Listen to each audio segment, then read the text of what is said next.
Welcome.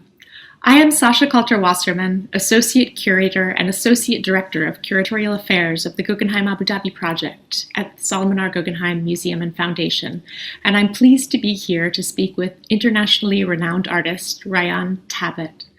Rayyane lives between Beirut and San Francisco, and today he's speaking with us from California. Thank you, Rayyane, for virtually joining us in this forum from your morning in San Francisco.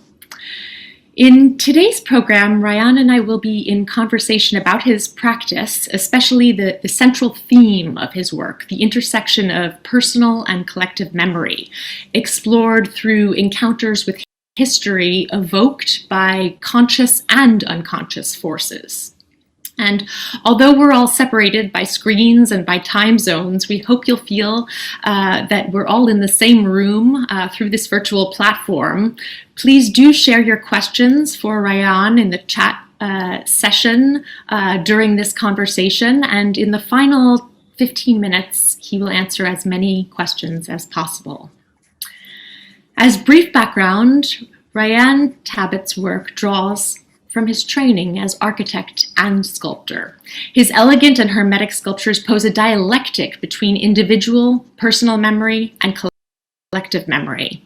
Often based on extensive research, his artworks challenge the viewer with a tension between literal and metaphorical narrative.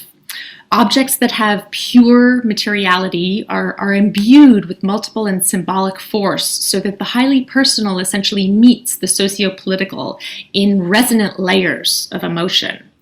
Following his undergraduate studies and an undergraduate degree in architecture from Cooper Union in New York, he received an MFA from the University of California in San Diego.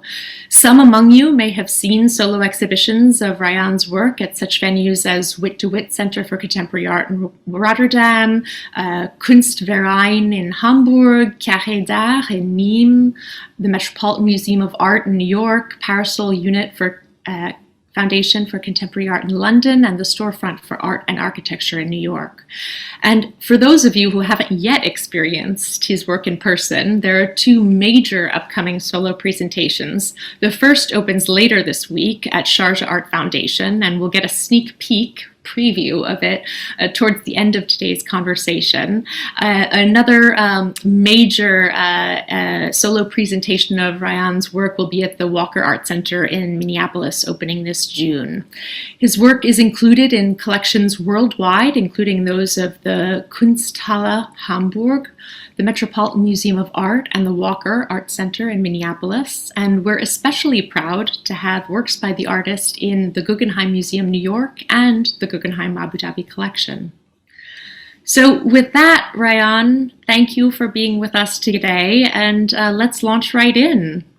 Yeah, thank you for having me. And thanks for everybody for joining us. So you often work in multi-year series. And here we're looking at your fossils, an installation of concrete-covered suitcases that is from 5 Distant Memories, a series essentially spanning 10 years.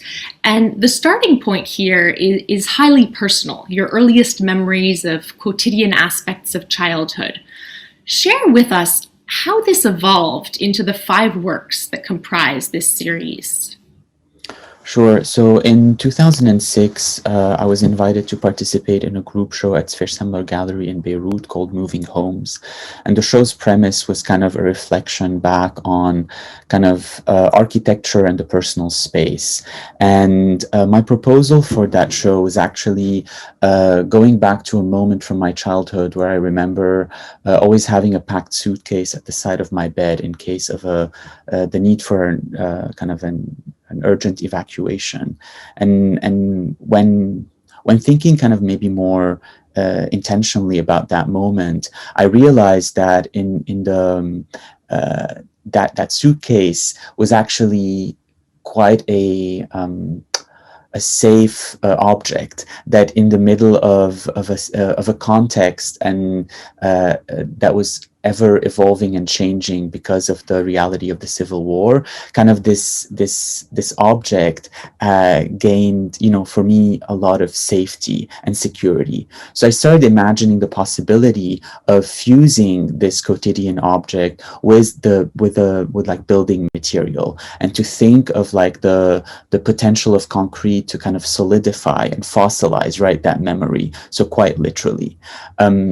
What happened is that the show opened at the gallery on June 6, 2006, and on June 12th, the war between Israel and Lebanon started. And suddenly this moment, which was a reflection on the past, became present again, where I had to pack a suitcase and evacuate my parents' house. And so I think that became the trigger for a series. So even though it started as a standalone object or a standalone piece, it kind of evolved into a questioning of trying maybe to isolate specific memories from my childhood that have maybe this double, this potential for being other than just that memory, that there's something within them that could be brought back to life, but also the intense reality that objects follow our biographies. And so there's a way maybe to track the development of history by tracking the development or the making of objects. And so that's when I think it became, particularly for this work, it expanded from a very personal investigation into, I started asking people to either give me suitcases. I would fill them with objects ready for an evacuation, and then I would like basically dip them in concrete. So there's something very much about the process of making the work. These are made without molds. So there's something really, the idea is that ultimately if you break this sculpture, you would actually find objects hidden within it. That was let's say the trigger of this particular work, but then of the series at large. So interesting also in terms of the impulse and the childhood memories and your use of materiality. So what we are seeing here, of course, as you just described, is literally concrete forms, but as we move on and look at 1989, for example, another work within his series, you're really exploring the transformation of these childhood memories into tangible form that can be seen in the present. And the cement, in this sense, yields to this diaphanous, ephemeral material, canvas, as we see here in this installation. Materiality is central to your work. Why the shift? So for me, the premise of the series was to actually try and reimagine these memories and kind of recreate them from the elements, or by focusing on elements or contradictions within the story itself. So for example, in case of fossils, if I'm looking at this suitcase that's supposed to be light, quick, easy to use, and then you kind of contradict it with the solidity and the weight of concrete.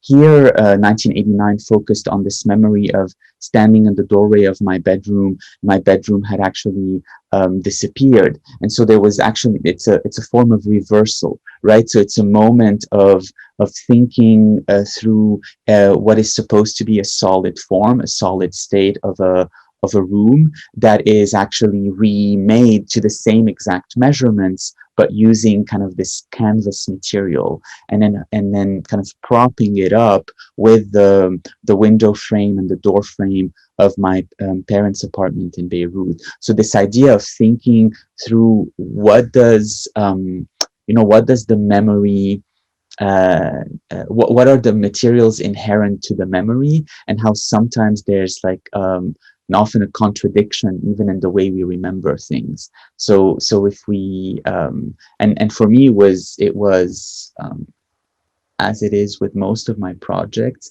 in a way the story or the research or the topic dictates the materials or the techniques that I use to make the work. So I don't um, come to it with a kind of a preset like idea of what, okay, this time I'm going to use concrete, or this time we're going to make something out of canvas. It's really how the story, that there's something within there's a material element to the resolution of these historical narratives.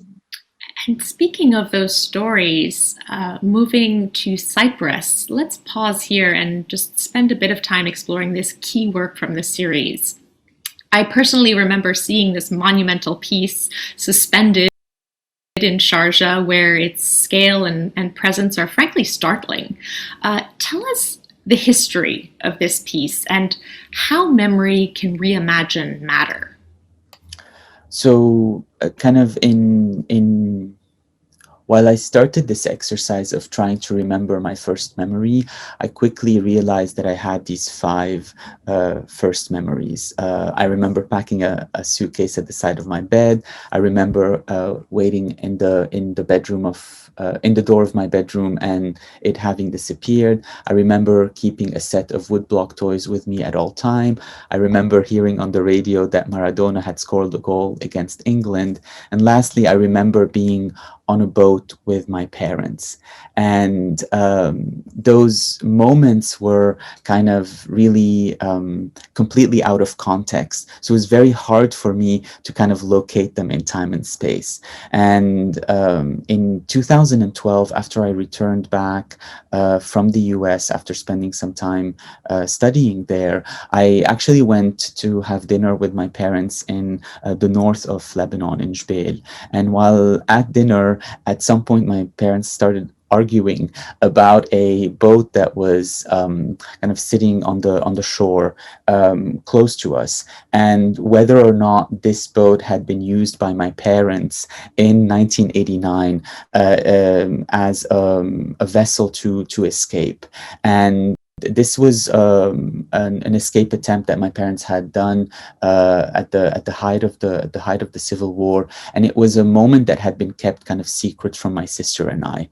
And so suddenly, this memory that I have of kind of a day at the beach with my parents suddenly took a completely different turn. And so soon after, I got in touch with the owner of the boat, and I was able to purchase it. And when I was invited by Unjiju to participate in Sharjah Biennial 12 in 2015, I was really interested in kind of using that story and that object, but also pushing the limit of the series beyond, again, let's say the personal and the private, and really testing the potential of kind of this premise of memories changing even the form of objects. And I started thinking, like, what is at the core of this story? And what's at the core of the story is the failure of my father to row the boat far enough to escape. And so half an hour after attempting that to flee, he brought us back to shore, and realizing that he would basically, be losing us if he kept on his journey. And so I was really interested in this idea of weight and movement, and how to think about the balance between a boat that weighs 850 kilograms and its anchor that weighs about 60 kilograms. And so suddenly this memory that's personal, that's private, became an exercise in weight, in physics, in dynamics. And so I worked with a series of pulley makers in Belgium that specialize in something called complex pulleys, where, in the basic laws of physics, every time you add a pulley to a system, you divide the weight of the lifted object by half. And so what you have here is a series of 20 pulleys that divide the weight of the boat 20 times. So it's able to be balanced in perfect balance by the weight of its anchor.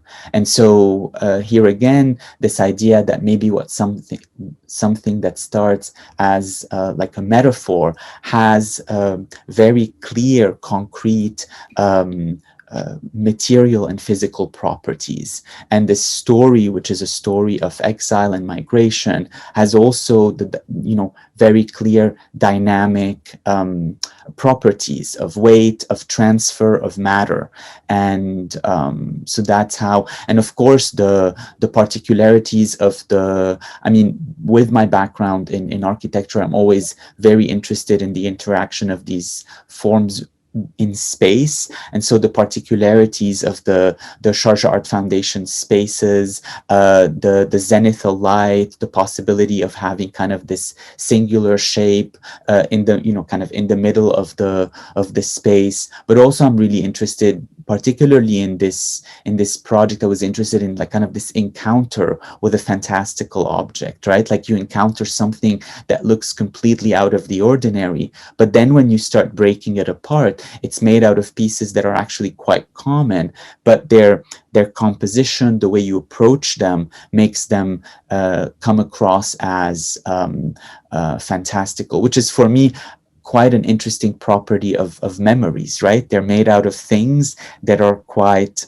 common, but their composition, right, in our mind makes them completely fantastical. And I think that's, in fact, exactly the impression that I, as curator, but also just as viewer, felt in terms of the symbolism of the anchor, and how incredibly poignant the story, the underlying story that's very personal is. Moving now to another series, which you call The Shortest Distance Between 2 Points. In this regard, we're really moving from the personal sphere to the collective, the socio-political. And beyond the elegant, minimalist geometry of this wall-based sculpture, there is an underlying historic narrative. Since our viewers don't have the benefit of seeing this work in person, can you explain the history literally and figuratively embedded in this work? Sure. So basically, if we think of Five Distant Memories as an exercise in, thinking of like, the first, 6 years of my life, there was a moment where I realized that maybe I had to start understanding also the world that created the time before mine. And so I accidentally kind of came across the history of the Trans-Arabian Pipeline, which is ostensibly the world's longest pipeline. It's a project that was led. By 3 American oil companies that established a 1,213 long pipeline that would go from Saudi Arabia to the Mediterranean in order to basically get oil out of Saudi quicker, cheaper, and faster. Because basically before World War II, the way you would get oil out of Saudi was by going around the Arabian Peninsula to the Mediterranean, which is the one of the shapes in this wall drawing. And then the proposal was actually quite simple, to kind of create a direct line that would shortcut or short circuit this route, and so the Trans-Arabian Pipeline Company was created, and the project, which kind of began to reflect on the transformation of the region. So by 1950, the pipeline was finished, and it basically went from Saudi to the south of Lebanon, going through Jordan, Syria, the Golan, and ending in Lebanon. And so for me, it was a very interesting coming across this pipeline, and its history was very interesting, because it was a reflection of the physical manifestation of geopolitical decisions, that kind of these abstract concepts of the kind of international interests in the region and the circulation of goods had actually very physical properties. And so I was really interested in this pipeline and the way in which it can help me understand the historical transformation of the region, not through the lens of people, but through the lens of infrastructure and objects. And so I started kind of making works that that think through this idea that like geometry is also an act, a political act. So, for example, the whole premise, right, of the birth of the pipeline was to basically not to have a tanker go around the Arabian Peninsula because of threat of nationalization. And so this bypass became a way to understand the region and its geometry differently. But then when the pipeline ceased working in 1983, and still today, the way you get most of Saudi's oil out is back again around the Arabian Peninsula. So this idea that in geometry and in math, the shortest distance between 2 points is a straight line. But in politics, it actually changes based on alliances. And so, for example, so in this work, I try to maybe using this very simple device, which is a straight line, which is a device that people in construction use to draw these really long lines while on site for topographers, and to use these objects as a way to start creating or reimagining maps, timelines, and properties of this pipeline. It also strikes me in just looking at it here formally. It's also the absence in the work that that has a special impact and resonance. That we imagine the landscape, we imagine the map. But we have to conjure that with our own power of imagination and based on the histories that you are interweaving, so that there is that formal element that really does derive from your architectural training. With Letterhead, the next work we're going to look at within this series, we're effectively looking at collective memory again, but this time in the form of historic found documents from oil companies working in Beirut in the 1950s, as you just described. And very much like the pipeline that these companies were building, their framed linear presentation in the installation view we're seeing here comprises ironic commentary, if you will, with the series title, that is the shortest distance between 2 points. Beyond the socio-political ironic commentary, is there also an homage to minimal and conceptual practices? Yeah, I mean, I don't, for me, I'm very wary of the word like irony, because I think that the work actually is as you kind of said it before, there's so much open for interpretation within the work. And so for me, I always feel like I need to set the framework, right, for I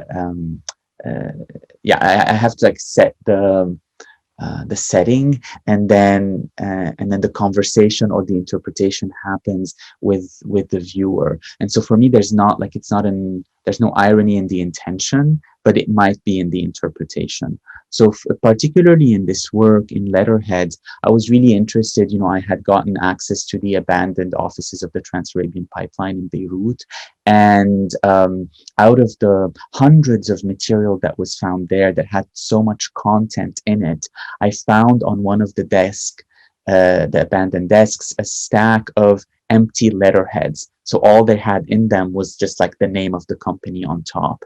And because they had been left for so long, the letterheads had degraded over time. And so when I was really interested that even though there was so much content in the history of this company, that there was something very simple about the form of this letterhead, this piece of paper that had degraded over time. And I was interested in, as I am, and as you pointed it out, kind of the history and the legacies of minimalism and conceptual art, but the potential for these legacies to move beyond the hermetic nature of their principles, right? So that this idea that even an empty piece of paper, by way of just like where it comes from, the context in which it was made or found, the very little information that is on it actually is not at all minimal, it's maximal. And so playing a lot with this, with the work with the practice at large, but particularly with this series, when you're looking at these installations from afar, they come across as these kind of like hermetic minimal forms. And then the more you get close to them, you're introduced to like texture, to some material, you read the label, and suddenly the work, I think, flips on you, and it becomes actually not at all a minimal encounter. So it's that tension that I'm always very interested in. And I think that the series helped me kind of resolve the tension between, again, content and form and how to balance them. Well, fascinating that you point that out also as we move to looking at steel rings in terms of materiality, in terms of found objects, and in terms of bearing original markings. That are in many ways references to history. Here we're looking at steel rings, the seminal work within the shortest distance between 2 points series. And this work is in the Guggenheim Museum's collection, and it essentially replicates a portion of the pipeline that crosses Lebanon, as you described. I'm fortunate to have seen this work with you at Parasol in London, and you talked about the layered meaning in found objects. We're looking next at a couple more views, installation views of the various permutations of steel rings. And really just to ask you, you trained as an architect, and here you've again used this minimalist and conceptual approach to really confront geopolitical history. Tell us about the choice of materiality, the spacing between the concentric circular forms to evoke a narrative of political and economic history. Yeah. So as I was kind of diving deep into the history of the pipeline, I realized that even though the pipeline is no longer in use today, it is the only physical object that crosses the borders of 5 political entities in a region that's very conscious of its demarcated lines. And so in disuse, I started imagining this work as, it's a 1,213 kilometer piece of land art, right? Like similar to kind of thinking about the legacy of minimalism and conceptual art, I started kind of imagining this work as a found land artwork, and thinking about how could I transpose this experience back into the museum or the gallery context. And so I started kind of making steel rings as identical replicas of the original pipeline. So the idea was to manufacture these rings with the same diameter, the same thickness, and using the same steel that the original pipeline was made out of. And to actually, but with the only difference that I would kind of make these in sections, in 10 centimeter wide sections, slices of the pipeline, and that I would, there would be a correlation between the sections and the kilometers, so that it would be a sculpture made out of 1,213 parts, one part matching every kilometer. And that, even though I couldn't produce all of them at once, the idea is that I would spend, a decent amount of time, and every time I'm invited to show a section of it, maybe I try producing another section of the pipeline, so that this is a view from Sphere Semler show in 2013, where we produced 40 of them. When I showed part of it at the Sharjah Biennial, we produced 60. For Parasol Unit, another set was shown. So this idea that even though this appears as rather a simple form, which is a steel circle, the kind of the ultimate goal is to try and actually remake this pipeline through these fragmented kind of in these fragments.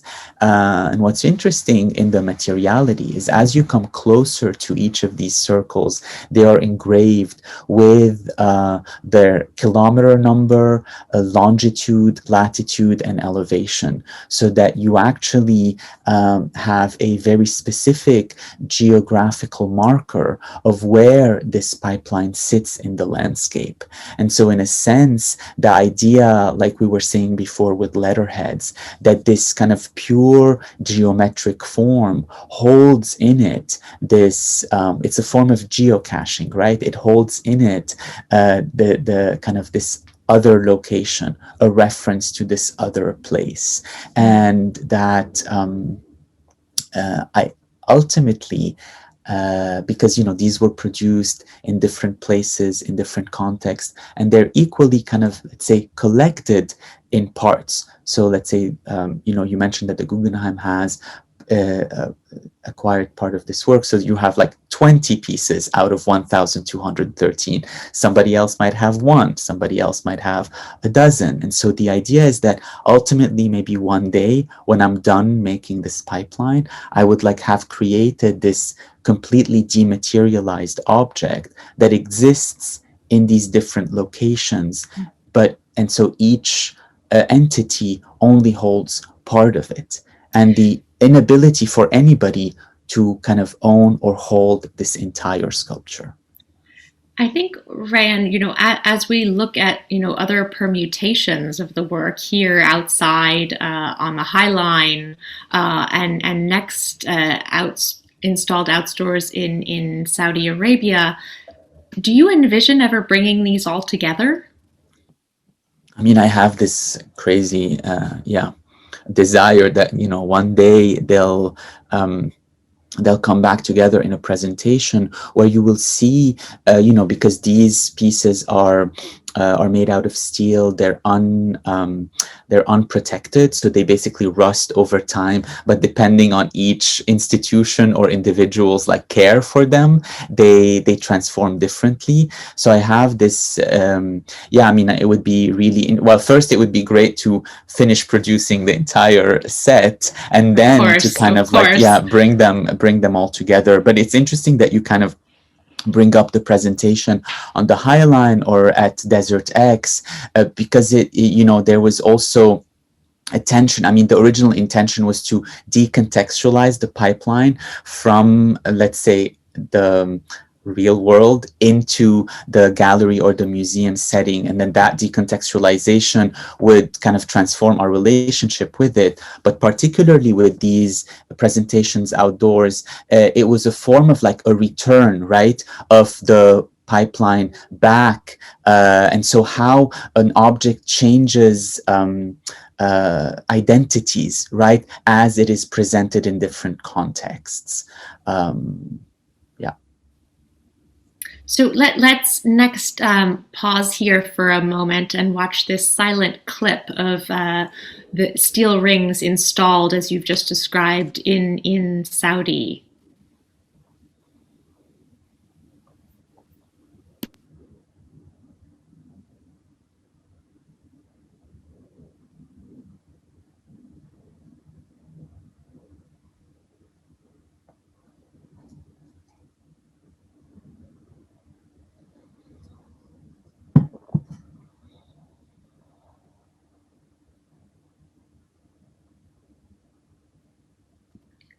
So I hate to speak over it, but it occurs to me in watching this over and over again, because it is indeed mesmerizing, you've brought transparency to this aspect of history, in that, we see through the rings, literally, Yeah. which is truly beautiful. I think, in the interest of time, just wish we could spend more time on this piece, but so happy that it was able to be viewed by our audience through this video clip in situ, in an outdoor setting, as opposed to in a gallery context, as we saw before. Moving on to the Dead Sea in three parts. Another monumental installation that is in the Guggenheim Abu Dhabi collection, and really exemplifies your materially attuned and research-based practice. And in contrast to what we've seen previously with the series Five Distant Memories, with which we began, for example, and the series we just saw, The Shortest Distance Between Two Points, this work really shows another way in which your work is more responsive to context, shall we say. That is, it's a standalone piece in response to a standalone invitation. Tell us about the inspiration for it. Yeah, so in 2013, I was invited to do a residency at Darat al-Funun in Amman, and at the time I was working intensely on the Trans-Arabian Pipeline project, but on a one day I was going down to the Dead Sea, and I came across this group of topographers that were working on calculating the volume of water of the Dead Sea, which is, as you know, an ever-shrinking body of water. And I was kind of really moved by, so they showed me a little bit their scientific data. And I was really moved by this idea of kind of thinking of the water as this solid mass. Thinking back at maybe something you said earlier in the conversation, the power of absence in the work. And I think you have it. It's a very astute observation, because if you think about it, all these works, they rely so much on what you don't see, right, as a way to kind of imagine what it is that is in front of you. And so I was kind of moved by this this topographical study of the volume of water of the Dead Sea. And then I have always been interested in the original map of the UN partition plan for Palestine, which basically divided the Dead Sea, among other things, in three parts between Jordan, Israel, and Palestine. And kind of in a very almost like simplistic way, I wanted to see what would happen if I apply the UN partition plan division of the Dead Sea onto this 3D model of the volume of water of the Dead Sea, and see what kind of sculpture it would create, what kind of form it would create. And what happened is that, because the lowest point of the Dead Sea falls entirely on the Jordanian side, in a, let's say, sculptural kind of way, that side was the only one that ends up with a base that it could stand on, and the two other sides kind of shear to the side. And so this kind of almost kind of literal reading of the this place that holds in its history such a complex history of the region. So I was kind of really interested in kind of like the moment where kind of sculpture and geography and politics kind of fuse together, and thinking of the materiality of that body of water, the viscous nature of the mud from the Dead Sea, the salinity. So to really also like start working with like these composites material that kind of mimic this kind of very hard to grasp texture. Yeah. Well, I also love that the title, in this case, the title of the work is very much an entry point into it. And, as you've just eloquently stated, it is indeed metaphorical in its reading. It's not developed per se by you, as you articulated, as a metaphor, but it becomes metaphorical. Yet it is at the same time quite literal, which is fascinating. And I think, In terms of titles in your works, as we move on to other works in series, we've just looked at a standalone work and now moving back to the series Fragments. Really, this central facet of your work, the intersection of personal and collective memory, we see here with Dear Victoria. And here, in this series in its entirety, really, the found materials come from museum collections of Assyrian figures, reliefs, including from New York's Metropolitan Museum, Berlin's Pergamon, and really, mixing archaeological fragments and a German amateur historian's note cards and published book that you're holding up here, for example.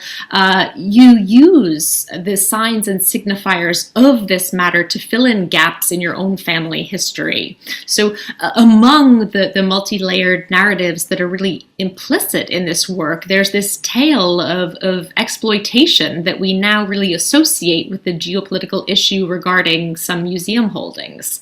And in addition to the visual art, with the performance, a reading performance, Dear Victoria, I'm curious as to whether you could tell us about the responses to your enactment of this complex narrative of history, preserved and history displaced.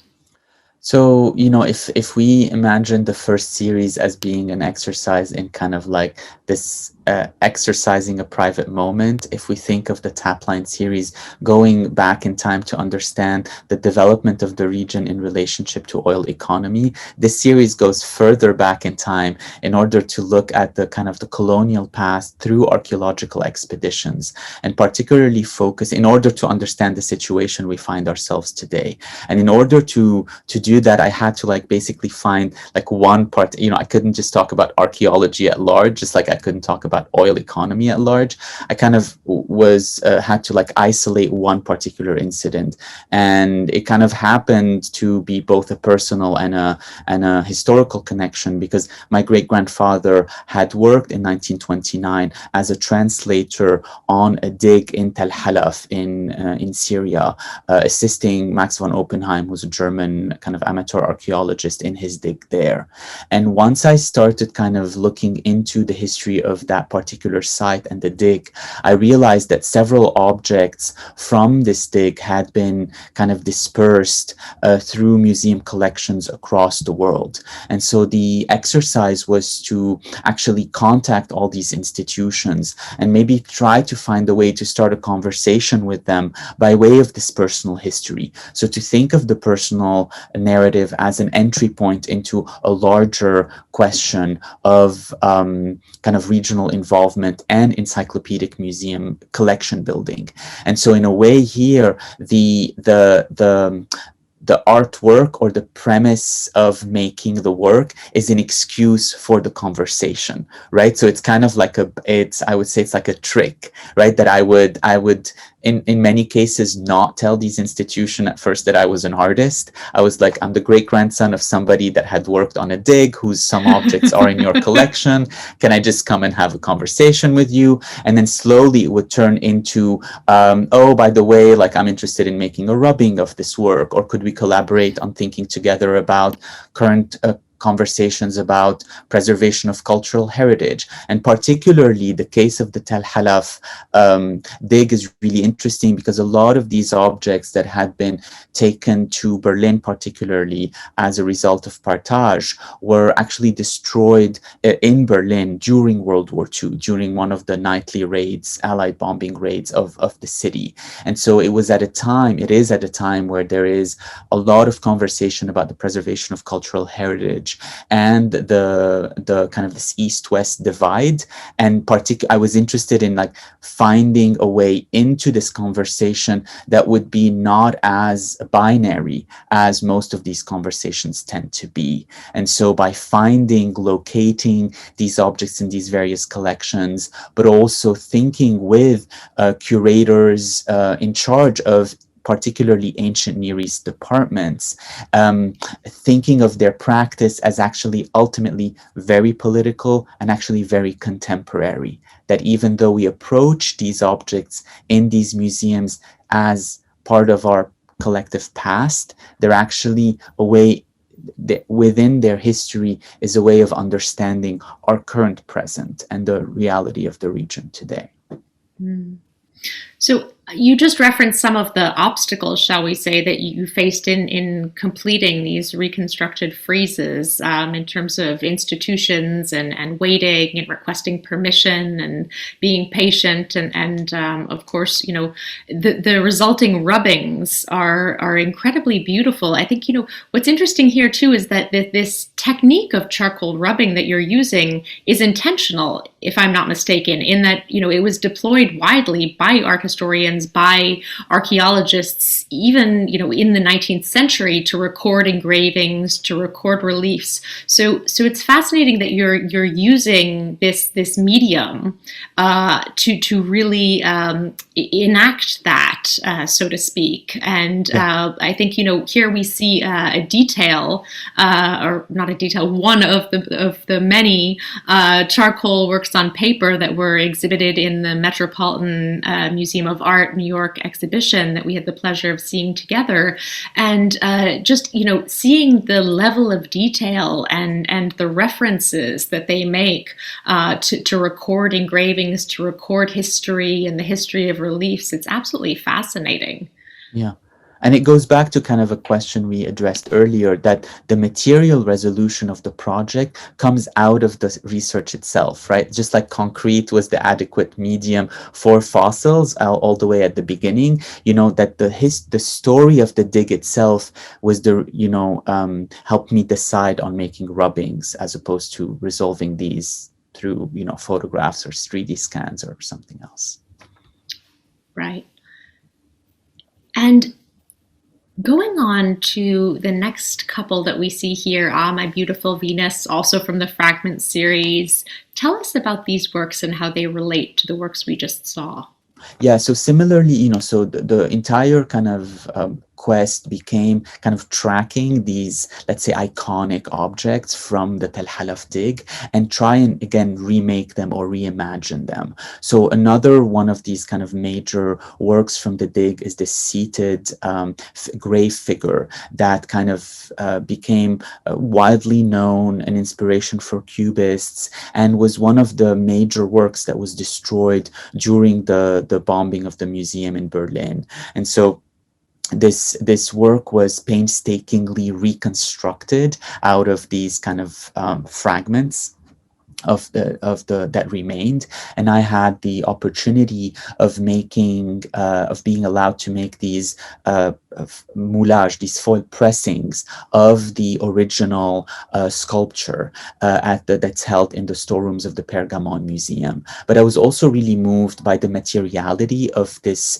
work being made out of basalt, and so the piece is kind of these foil pressings that's shown on a bed of basalt, which is quarried from one of the last operating basalt quarries in Syria. And so this idea, going back to the history of the object and confronting it with the history of the material it is made out of, right? That we see this figure in a museum context, but we kind of like maybe forget where the object is actually quarried. What is the history of the material? And this is actually a version of this work will be on view starting Friday at the Sharjah Art Foundation. And so you'll be able to see not only some of these foil pressings and the basalt stones, but more importantly, the shipping documents that track the movement of these stones from their quarry in Sueda in Syria all the way to Sharjah, passing by every single venue that this work was ever shown in.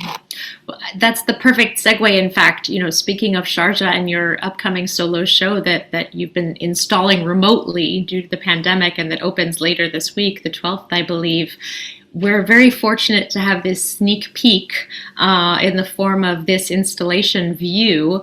Tell us about the Sharjah presentation and the newly commissioned works that you've created to the extent that you're able to share. Yeah, so basically the Sharjah Art Foundation has been a big supporter of this project before even this presentation. They funded part of the kind of the catalog of the Fragment series. And during my conversation with Ryan Inoue, Ryan was very interested in kind of showing a selection of works from this series, but really contextualize them beyond the personal and the archaeological to address questions, current questions of migration, regional politics, and the potential of the work to open up ideas on property, ownership, copyright. And so the show is called Exquisite Corpse, and it's actually 3 existing work of this from the series and 2 newly commissioned works that are spread along 3 buildings from the Sharjah Art Foundation. Interestingly enough, this work is shown in the same building where the boat was shown a few years back. So it's an interesting kind of return to that space and thinking about it differently. But this particular work is actually, like I said, most of these were the objects that were brought from Tel Halaf to Berlin were destroyed during World War II and then painstakingly reconstructed, but then the conservators were left with 1,000 unidentified objects that they could no longer place back. And I was kind of given the right to make, again, rubbings of these 1,000 unidentified fragments. And the idea in this piece, but I think in the project at large, and particularly in the Sharjah presentation, what is the potential of the fragment, or what is the potential of part of a story to reimagine the entire story? And so the entire presentation, I think, relies heavily on an encounter. You never encounter the entire narrative. You encounter these kind of moments that are both very again, like they're intended to be places of reflections, sites of inquiry, but that have a very specific, let's say, historical, political, social, and artistic background, but they're also meant to be engaged with as encounters and experiences. Well, it's fascinating you say that also, just because, thinking about it, memory is always a fragment. But I'm also struck in looking at these detailed views by the blurriness, so to speak. The fact that there are some aspects of the rubbings and the drawings that are precise and very legible, but there are others that are blurred and almost give this sense that it's not really static. That memory that you're transposing onto the paper surface is in fact one that is fragile, is ephemeral. Yeah, for sure. I mean, that there's, I really think, particularly through the experience of this entire series, the potential, again, of the fragment, of the partial, of the memory, of the personal to enter conversations that are, let's say, much more monolithic in nature. So the potential of the blur, right, to actually help create actually a clearer picture. So it's this, it is a metaphor, but it's also quite a very, with my experience, particularly with encyclopedic museums, that we see as, again, immovable, unchangeable institutions, but that it's about finding a crack in those walls and entering actually through the crack by way of the personal, by way of an exercise in memory, and actually enact change within them from within. So, Rayyane, in addition to this upcoming Sharjah presentation that I know many members of our audience are very eager to see as soon as it opens, do tell us, if you will, what are you working on next, if you're able to share?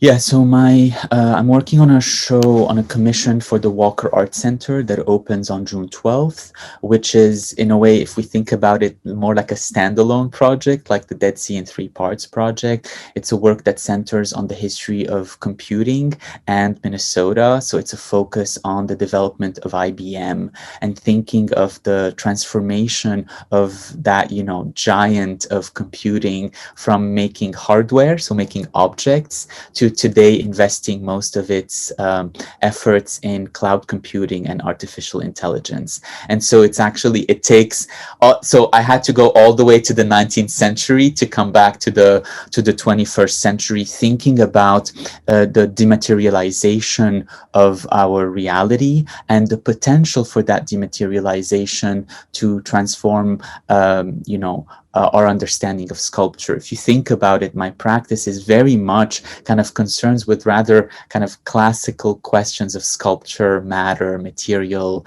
and so this kind of takes it maybe a step further, and to think of like current concerns with a relationship with objects.